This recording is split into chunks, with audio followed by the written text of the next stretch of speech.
네, 알겠습니다. 네. 교수님, 근데 노무현 대통령 쪽으로 너무 갔고, 예. 앞으로 이제 1년 반 남았는데 안철수가 가는 길에 대한 예측을 좀 해줘야 돼요. 저 이제 파퓰리스타 그 안철수 얘기하려고 그러다가 우리 얘기가 너무 많이 나왔어. 그리고 이제 비교를 하려고 그랬던 것 같아요. 제가 보니까. 그리고 노무현 대통령 같은 경우는 대중들의 폭발적인 인기를 얻었지만 그것은 개혁가다. 근데 왜 이제 노무현 대통령과 안철수의 대표적인 차이가 뭐냐면요. 예. 안철수는 반정치주의에 기초한 재연을 계속해요. 그러니까 예를 들면 뭐 국회의원 수를 줄이자라든지 네, 뭐 개원 개원 안 했으니까 뭐 세비 세비를 반납하자. 반납하라든지 네. 이게 이제 전형적인 그 파퓰리즘인데 그는 이제 정치를 잘 몰라서 그러는 거예요. 왜냐하면 국회의원이 원이 안 열리면 일을 안 하나요? 그렇죠. 예. 근데 이제 노무현 진짜 대통령은 너무 예를 들면 거야. 원포인트 개헌이라든지 또 무슨 연정. 선거구제 개혁이라든지 연정이라든지 네. 끊임없이 제도석에서 이거를 하거든요. 그러니까 안철수는 반정치, 그러니까 정치에 대한 분노, 혐오 이런 것을 거기에 편승하려고 하는 거고. 편승하거나 인기를 끄집어내려고 얻어요. 하는. 예. 그래서 그게 혁신가와 포퓰리스트의 대표적인 차이가 그거예요. 제도 안에서 제도권 정치를 하냐, 제도 밖에서 제도를 우회하는 정치를 하냐인데, 이제 많은 사람들이. 제도 밖에서 하려면 그 좀 집회 현장이라도 좀 나오든지. 네. 그건 또 안 나와. 그 적성에 안 맞으니까. 예. 근데 이제 파퓰리스트가 되는 사람들이 대체로 신흥 갑부들이에요. 남미도 그렇고, 페로나 안철수도 그렇고, 신흥 갑부들인데, 갑부 되려고 했더니 갑부 되지 말아야겠네. 근데 이제 신흥 갑부들이 이 파퓰리스트의 또 공통점이 뭐냐면은, 예. 굉장히 적대감을 보여요, 기득권에 대해서. 예를 들면 LG 동물원, 뭐 삼성 동물원 하면서 막 기득권에 대해서, 그리고 양당에 대해서도 막 적대감을 보이잖아요. 예. 보이는데 실제 체제 유지적이에요. 요게 또 파퓰리스트의 특징이에요. 그러니까 뭐냐면 개혁적이진 않고. 그렇지. 예, 왜냐면 자기가 신흥 갑부가 됐는데 너무 날 안 알아주는 거야. 돈은 가졌는데. 그래서 인기도 쌓았는데 이걸 가지고 그래서 인기를 아주 조직적으로 계획적으로 쌓았다라는 주장이 있어요. 로스페로 경우. 뭐 안철수 씨는 잘 모르겠는데 하여튼 대선 캠프를 꾸린 건 상당히 오래전이다라는 소문이 있어요. 그러니까 발표했을 때보다는 훨씬 전에 근데 그 카리스마는 별로 필요가 없는 거예요, 파퓰리스트한테는. 아까 그 얘기를 하다가 끊어졌는데, 페로는 군인 출신이었기 때문에, 그리고 이 신하도 베트남에 있는 포로를 자기가 구해오겠다고 막 무모하게 가가지고, 구해지는 못하지만 하여튼 물건들을 전달하고 와요. 그래서 그걸 가지고 막 영화를 만들고 드라마를 만들고 막 이래가지고, 그 영웅 신화와 애국심 이제 마케팅을 하는데, 말도 군인처럼 굉장히 아싸라고 절도 있고 뭐 아주 단순 명쾌하고 그리고 프리젠테이션을 그렇게 잘했대요. 그러니까 스티브 잡스 저기 가라로. 그래서 그 사람이 프리젠테이션 했던 그 그래픽을 가지고 책을 막 어떤 사람이 내기도 하거든요. 프리젠테이션에 아주 전형으로. 그런데 이제 그게 파퓰리스트의 특징이에요. 그래서 인기를 누리거든요. 근데 안철수는 이게 의사였고 교수였고 했던 게 장애가 되는 것 같아요. 그래서 유일하게 파퓰리스트 공통점에서 벗어나 예외예요. 카리스마가 없다는 게. 카리스마가 없다는 게. 약간 부드럽고 그래서 사람들이 헷갈리는 거예요. 안철수는 파퓰리스트가 아니다. 그것 때문에. 그렇지, 그런데 히틀러도 엄청난 웅변가 아니야. 그렇죠. 불타는 카리스마에. 근데 이분이 소통은 잘하잖아요. 카리스마가 없을 뿐이지. 소통 안 해요. 소통하는 아니, 것처럼 포장지만 보인 그쵸. 거지. 그러니까 대중 소통을 잘하는 것처럼 보이죠. 잘하잖아요. 그것도 박동철이라고 하는 사람하고 전국을 돌면서 청춘 콘서트 하면서 자기는 직접 사람들하고 대화한다 그러는데 막상 들어오는 제안은 하나도 안 됐거든. 그렇죠. 몇몇 소수의 전문가라고 자기가 인정하는 서울대 출신. 그들의 얘기만 일부 듣거든요. 그것도 아니었대요. 그 그것도 안철수 아니에요? 캠프의 최고의 불만이 예. 지는 그러니까 안철수가 인정하는 스펙을 갖춘 전문가로 대우를 받는다고 생각을 했는데 나중에 보니까 지도 인정을 안 했다. 예, 금태섭 지도 다 대표적으로. 뒤통수 맞았다는 거야. 금태섭. 결국 딴 데 가서 결정하고. 근데 이 사람들이 이제 신흥 갑부들이 가진 거 다 갖고 그다음에 이제 노리는 게 권력인데 자기가 신분 상승을 하기 위해서 권력을 노리기 때문에 체제 유지적이다라는 공통점이 있고. 신분 개인 그러니까 나라를 변혁시키고 개혁시키고 국민들의 희망과 행복을 주는 것이 아니고 오로지 내 권력을 잡음으로 인해서 내 개인적인 신분 가진 거 다 상승. 가졌는데 이것도 가져보자. 한 도전 정신이죠. 개인적 욕망에 근거한 도전 정신. 예, 이게요. 그래서 저도 이렇게 보면 꽤 오랫동안 준비한 거 아닌가? 페로는 꽤 오랫동안 준비한 걸로 나와요. 그건 입증이 됐고. 예. 근데 이제 또 철수하고는. 하나 공통점이 뭐냐면 파퓰리스트의 또 하나 공통점이 이제 의사결정을 사조직에서 하는 거예요. 아, 그러니까 제도를 네, 무시하기 때문에 네, 공조직에서 안 해요. 네. 그래서 페로는 나중에 이 컨설턴트 비싼 돈 대고 데려온 사람들 다 해고해요. 똑같은 건 철수 아시시하고. 비즈니스 때 자기랑 같이 같이 했던 했던 사람. 그 팀들하고 선거 캠프를 해요. 그래서 이제 한참 여기 공조직에서 토론하고 여기서 결정은 엉뚱하게 나오는 거죠. 그래서 파퓰리스트가 국민을 맨날 얘기하는데 굉장히 독재적인 지도자가 돼요. 그러니까 결국은, 네. 파시즘도 그렇고 남미 예. 독재자들도 다 독재했잖아요. 좌파도 그렇고. 이제 왜냐면 제도를 우회하기 때문에 기본적으로 민주주의 훈련이 안 돼 있어서 기업이라는 게 그렇잖아요. 오너맘이잖아요. 그래서 정주영 씨가 옛날에 국민당 만든 것도 비슷한 거예요? 그렇죠. 아. 그럼 뭐 아파트 반값도 글쎄. 이제 네. 자, 그런 그러면 거. 이제 앞으로 1년 반 남았는데 안철수의 운명은? 근데 이제 제가 이론으로 예측할 수 있는 거는 예. 제가 뭐 현실 정치로 저는 예측하는 사람이 아니에요. 네. 근데 이론 예측한 게 다 맞았잖아요. 저는 뉴스도 안 봐요. 예. 사람들이 깜짝 놀랐는데 저는 그래. 신문, TV 일체 안 봅니다. 그 저하고 똑같네, 그게. 일체 신문 안 봐요, 제가. 이제 10년 됐어요. 예. 가끔 트위터 요새는 이제 트윗도 제가 안 하니까 선거 때만 이제 가끔 트위터 보기 때문에 사실은 예. 무슨 일이 있었는지 잘 몰라요. 네. 정치에 대한, 안철수는 정치에 대한 혐오가 있잖아요. 저는 글자 자체에 대한 혐오가 있어요. 저는 뭐 그렇지는 않은데 어쨌든 그러니까 현실 정치에 대한 좀 혐오가 있어요. 저는. 그러니까 그 혐오가 이제 안철수 같은 혐오가 아니라 예. 너무 상처를 많이 네, 받다 지긋지긋하신 보니까 거지. 예, 좀 거리를 두고 싶고 그냥 학자로서 네. 그냥 공부해서 그 나를 불러주면 얘기해주고 예. 안 불러주면 말고. 말고. 네. 예. 그래서 안철수는. 그러니까 그 우선 파퓰리스트의 장래를 보면은 예. 대체로 다 실패했어요. 예. 그럼 지금도 실패한 게 아니에요? 이번 총선 결과도? 아 성공한 게 저는 아니에요? 이번 총선에서 예. 그 호남 중심으로 수도권은 뭐 안 될 거라고 제가 예. 이제 얘기를 했었고 호남 중심으로 맥시멈 18, 19석 봤어요. 안철수 당을. 예. 네. 근데 이제 호남을 휩쓸므로써 그리고 비례대표를 휩쓸었잖아요. 예.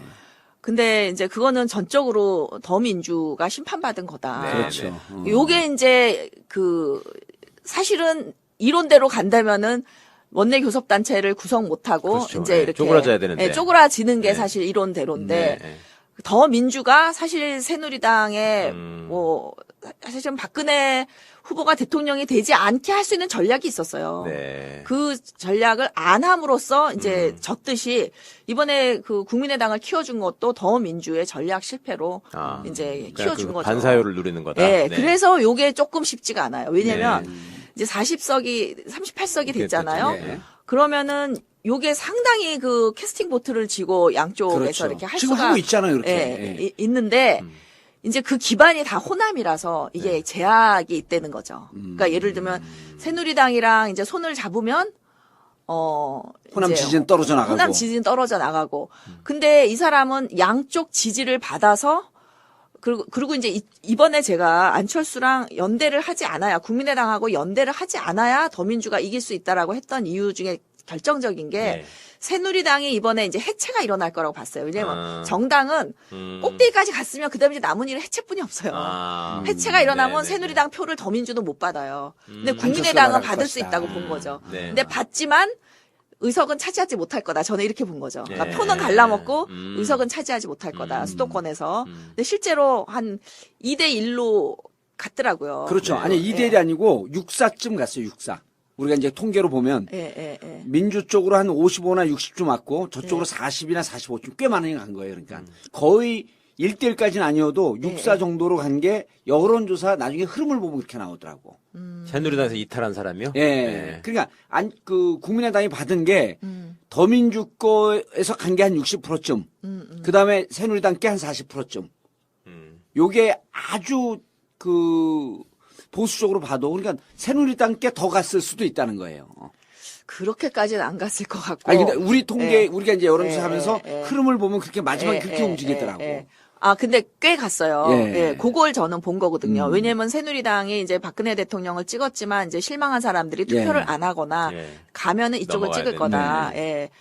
그랬는데 그렇게 되면은 안철수는 사실 새누리당 표를 뺏어와야 돼요. 예. 그러면 새누리당하고 적극 협력하는 모습도 보여주고 예. 이제 뭐 이렇게 비판하는 모습도 보여주고. 예, 적극적인 모습을 보여줘서 뺏어와야 되는데 이게 이제 지지 기반이 호남이다 보니까 예. 이게 이제 제약이 되는 거예요. 예. 그러니까 이러지도 저러지도 못하는 앞으로의 행보가. 상황이 될 거고 음. 그다음에 이제 대표적인 게 이 정당이 제도화가 안 돼 있기 때문에 이런 이제 무슨 공천 비리 이런 것도 그렇게 이게 이제 터지는 내부 거지. 제보라는 거 아니에요. 예, 네. 그러니까 제도화된 정당과 아닌 정당의 차이가 이제 이런 데서 내부 제보자 나오는 우리 거예요. 이름까지 다 알아요. 그럼 국민의당이 스스로 깨질 가능성도 높다고 보시는 거예요? 대선이란 떡이 있기 때문에 깨지지 않지 않을까요? 예, 깨질 것 같지는 않고요. 그다음에 그 보면 국민의당은 보면은 안철수의 인기 호감도가 압도적으로 이번 선거 결과를 제가 조금 봤는데 압도적으로 영향을 미쳐요. 국민의당 네, 인기에 그렇죠. 아니, 안철수 개인이 네, 개인의 그래서 인기와 국민의당 지지가 거의 비슷하게 정비하면서 같이 간다. 예, 예. 그래서 후보가 될 확률이 매우 높죠. 네. 그래서 3파전 갈 확률이 매우 높죠. 다음 선거전에서. 다음 선거에도. 예, 예. 예. 3파전 그러면 더민주가 필승하나? 근데 저는 이제 구도는 새누리는 해체되는 중이고 더민주는 이제 경제민주화니 이런 거 복지 잘만 하면은 그 뭐죠 연합하는 과정으로 네. 가면은 비슷해질 거라는 거 보는 거예요. 예. 이제 고정이 30-30 이렇게 가고 예. 이제 국민의당 일부 중간에 예. 있고 그러면 이제 나중에 이게 무주공산이거든요. 그러면 이제 누가 끌어오냐는 전적으로 전략. 그러니까 이제 구도, 예. 전략, 유권자거든요. 예. 근데 유권자 투표 행태는 하루아침에 안 바뀌어요. 예. 그 특히 이제 어르신들은 그냥 찍던 당 계속 찍어요. 네.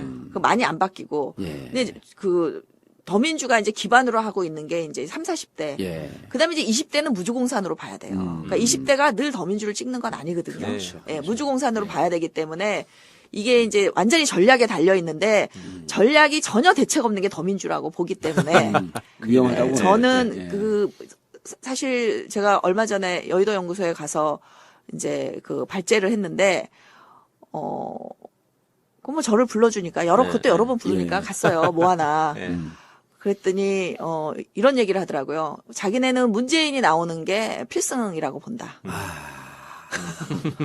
뭐 여러 가지 의미가 있는 얘기하고. 네. 그리고 예. 이게 이제 그 결국은 대선은 전망적 투표기 근데, 때문에 예. 이제 후보와 이제 자기네 전략이 예. 중요한데 이제 저한테 전략 좀 가르쳐 달라고. 예. 그리고 이제 후보를 이렇게 누구누구 얘기를 하더라고요. 근데 이제 후보와 전략이 이게 뗄래야 뗄 수 없는 사이이기 예. 때문에 이제 저도 뭐 생각은 있지만 뭐 얘기는 더 이상 안 하겠습니다. 예.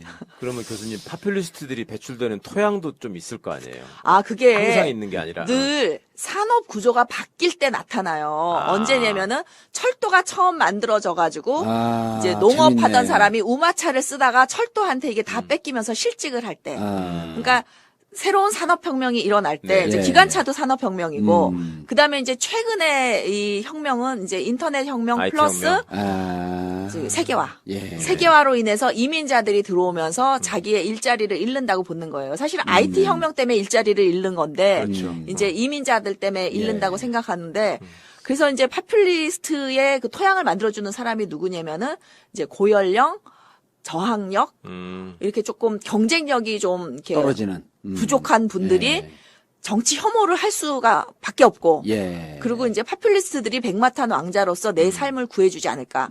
저 사람은 성공했으니까 나도 좀 잘 먹고 잘 살게 해주지 않을까 해서 이제 현혹될 가능성이 아니 높은 그러면 거죠. 우리가 경제가 계속 이렇게 죽을 쓰고 예. 인구 구조는 고령화되고 이러면 파퓰리스트가 나올 토양은 계속 점점 있다는 거예요. 좋아지는 거죠. 지금 이게 시작이라고 보는 거예요. 저는 이게 시작일 뿐이지. 그러니까 이런 거에 우리가 진짜 이기려면 파퓰리스트가 되지는 않더라도 예. 파퓰리즘적 전략을 일부 차용할 필요는 있는 거죠. 왜냐하면 예. 주새끼가 그 짓을 한 거거든. 예, 예.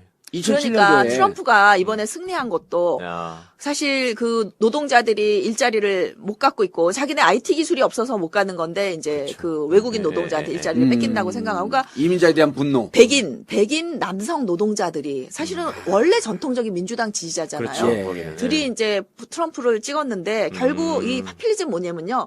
분노를 동원하는 거예요. 네네. 네. 분노를 동원하는데 이제 이 트럼프의 이 또라이 같은 그 말투 예. 이런 것들이 단순 명쾌하거든요. 근데 이제 안철수 씨가 조금 부족한 게 그런 게 그렇죠. 좀 명쾌한 게 없지. 안철수는. 애매모호해서 네. 그래서 이제 자꾸 지지도가 빠지는 건데 예. 명쾌한 건 조기숙 교수님 명쾌한데. 근데 저는 파퓰리스트 될 가능성이 없어요. 왜냐면 그 성공 시다가 없고 예. 아니 그럼 여기서 진단해 주신 이제 마지막으로 저는 파퓰리스트가 될 자격이 있을까 없을까? 안 돼요. 자질이. 왜냐면 정치를 정치 오래 출신이니까. 하셨기 때문에 예. 근데 안 정치를 돼요. 오래 했는데 아웃사이더 같잖아 한들. 그렇진 않아. 그렇지 그러니까 않아요? 파퓰리즘 전략을 쓸 수는 있죠. 그렇죠. 그 전략. 당내에서 그러니까 노무현 후보가 당내 마이너리티 중에 마이너리티로서 후보가 된 거, 예. 그다음에 대통령이 된 거에는 파퓰리즘 요즘 전략이 먹힌 게 있죠. 왜냐면 한번 바꿔보겠다. 알겠습니다. 부패하고 예. 교수님 부정의하고 그런 건요. 방송에 하지 말고 개인적으로. 욕심쟁이. 알겠습니다. 아, 조기숙 교수님을 모셔놓고 우리가 안철수 누구냐 넌 하다가 보니까 노무현 대통령까지 들어갔고 책 제목은 뭐였었죠? 파퓰리즘의 정치학입니다. 꼭 읽어봐야지. 파퓰리즘의 정치학. 네. 그 책은 꼭 봐야 되고요. 글쎄요. 그리고 이 방송과 함께 보고 들으면 훨씬 더 재밌습니다. 그러니까 실증적인 데이터가 다 들어있을 거 아니에요. 그 책에. 예. 그렇습니다. 정말 재밌겠다. 정봉주의 전국구 마치겠습니다. 감사합니다. 감사합니다. 감사합니다. 네, 알겠습니다. 네. 교수님, 근데 노무현 대통령 쪽으로 너무 갔고 예. 그 앞으로 이제 1년 반 남았는데 안철수가 가는 길에 대한 예측을 좀 해줘야 돼요. 저 이제 파퓰리스타 그 안철수 얘기하려고 그러다가 우리 얘기가 너무 많이 나왔어. 그리고 이제 네. 비교를 하려고 그랬던 것 같아요. 제가 보니까. 그리고 네. 그 노무현 대통령 같은 경우는 대중들의 폭발적인 인기를 얻었지만 그것은 개혁가다. 근데 왜 이제 노무현 대통령과 안철수의 대표적인 차이가 뭐냐면요. 예. 안철수는 반정치주의에 기초한 네. 제언을 계속해요. 그러니까 예를 들면 뭐 국회의원 국회 수를 줄여야 줄이자라든지 된다. 네, 맞아요. 뭐 특권을 개원 안 했으니까 뭐 세비 세비를 반납하자. 반납하라든지 네. 이게 이제 전형적인 그 파퓰리즘인데 그거는 이제 정치를 잘 몰라서 그러는 거예요. 왜냐하면 국회의원이 원이 안 열리면 일을 안 하나요? 그렇죠. 예. 예. 예. 근데 이제 노무현 진짜 대통령은 너무 예를 모르는 들면 거야. 완포인트 개헌이라든지 또 무슨 연정. 선거구제 개혁이라든지 네. 연정이라든지 네. 끊임없이 제도 속에서 이거를 하거든요. 그러니까 안철수는 반정치, 그러니까 정치에 대한 분노, 혐오. 장애가 되는 것 같아요. 그래서 유일하게 파퓰리스트 공통점에서 벗어나 예외예요. 카리스마가 없다는 게. 예. 카리스마가 네. 없다는 게. 약간 부드럽고 그래서 사람들이 헷갈리는 거예요. 안철수는 파퓰리스트가 아니다. 그것 때문에. 그렇지, 그런데 히틀러도 엄청난 웅변가 아니야. 그렇죠. 다. 불타는 카리스마에. 네. 어. 근데 이분이 소통은 잘하잖아요. 카리스마가 없을 뿐이지. 소통 안 해요. 소통하는 아니, 것처럼 포장지만 보인 그쵸. 거지. 예. 그러니까 대중 소통을 잘하는 것처럼 예. 보이죠. 예. 잘하잖아요. 네. 그것도 박경철이라고 하는 사람하고 전국을 돌면서 청춘 콘서트 하면서 네. 자기는 직접 사람들하고 대화한다 그러는데 막상 들어오는 제안은 하나도 안 됐거든. 그렇죠. 몇몇 소수의 전문가라고 자기가 인정하는 서울대 출신 그들의 얘기만 일부 듣거든요. 그것도 아니었대요. 그 그것도 안철수 아니죠? 캠프의 최고의 불만이 예. 지는 그러니까 안철수가 인정하는 스펙을 갖춘 전문가로 대우를 받는다고 생각을 했는데 나중에 보니까 지도 인정을 안 했대. 예, 금태섭 지도 다 대표적으로. 뒤통수 맞았다는 거야. 금태섭. 결국 딴 데 가서 결정하고. 근데 이 사람들이 이제 신흥 갑부들이 가진 거 다 갖고 그다음에 이제 노리는 게 권력인데 자기가 신분 상승을 하기 위해서 권력을 노리기 때문에 체제 유지적이다라는 공통점이 있고 아, 신분서 개인 그러니까 나라를 변혁시키고 개혁시키고 국민들의 희망과 행복을 주는 것이 아니고 오로지 내 권력을 잡음으로 인해서 내 개인적인 신분 가질 거 다 상승. 가졌는데 이것도 가져보자 하는 도전 정신이죠. 예, 개인적 욕망에 근거한 도전 정신. 예, 이게요.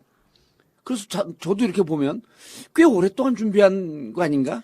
페로는 꽤 오랫동안 준비한 걸로 나와요. 그건 입증이 됐고. 예. 근데 이제 또 철수하고는. 하나 공통점이 뭐냐면 예. 파퓰리스트의 또 하나 공통점이 이제 의사결정을 사조직에서 하는 거예요. 아, 그러니까 제도를 네, 무시하기 때문에 네, 공조직에서 안 해요. 네. 그래서 페로는 나중에 이 컨설턴트 비싼 돈 대고 데려온 사람들 다 해고해요.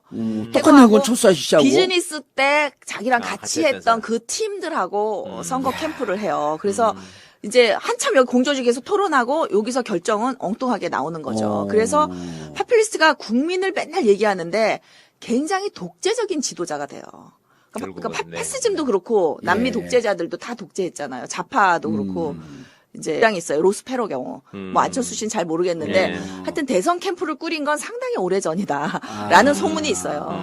그러니까 그 발표했을 때보다는 네. 훨씬 전에 뭐 근데 그 카리스마는 별로 필요가 없는 거예요, 파퓰리스트한테는? 아까 그 얘기를 하다가 네. 끊어졌는데 페로는 군인 출신이었기 예. 때문에 예. 그리고 이 신하도 베트남에 있는 포로를 자기가 구해오겠다고 막 무모하게 가가지고 그 구해지는 못하지만 하여튼 물건들을 전달하고 와요. 네, 네. 그래서 그걸 가지고 막 영화를 만들고 드라마를 만들고 막 이래가지고 그 영웅 신화와 애국심 이제 예. 마케팅을 하는데 말도 군인처럼 굉장히 절도 있게. 아싸라고 절도 있고 뭐 아주 단순 명쾌하고 그리고 프리젠테이션을 그렇게 잘했대요. 그러니까 그 뭐죠 스티브 잡스 저기 가라로. 네. 그래서 그 사람이 프리젠테이션 했던 그 그래픽을 가지고 책을 막 어떤 사람이 내기도 하거든요. 프리젠테이션에 아주 전형으로. 네. 그런데 이제 그게 파퓰리스트의 특징이에요. 그래서 인기를 누리거든요. 근데 안철수는 이게 의사였고 교수였고 했던 게 이런 것을 거기에 편승하려고 하는 거고. 편승하거나 끄집어내려고 얻어요. 하는. 예, 예. 그래서 그게 혁신가와 포퓰리스트의 대표적인 차이가 그거예요. 제도 안에서 제도권 정치를 하냐, 제도 밖에서 제도를 우회하는 정치를 하냐인데 이제 많은 사람들이 제도 밖에서 하려면 그 좀 집회 현장이라도 좀 나오든지. 네. 그건 또 안 나와. 그 적성에 안 맞으니까. 예. 근데 이제 파퓰리스트가 되는 사람들이 대체로 신흥 갑부들이에요. 남미도 그렇고 페로나 안철수도 그렇고 신흥 갑부들인데 갑부 되려고 했더니 갑부 되지 말아야겠네. 근데 이제 신흥 갑부들이 이 파퓰리스트의 또 공통점이 뭐냐면은 예. 굉장히 적대감을 보여요. 기득권에 대해서. 예를 들면 LG 동물원, 뭐 삼성 동물원 하면서 막 기득권에 대해서 그리고 양당에 대해서도 막 적대감을 보이잖아요. 예. 보이는데 실제 체제 유지적이에요. 요게 또 파퓰리스트의 특징이에요. 그러니까 뭐냐면 개혁적이진 않고. 그렇지. 예, 왜냐면 오. 자기가 신흥 갑부가 됐는데 너무 날 안 알아주는 거야. 돈은 가졌는데. 그래서 인기도 쌓았는데 이걸 가지고 그래서 네.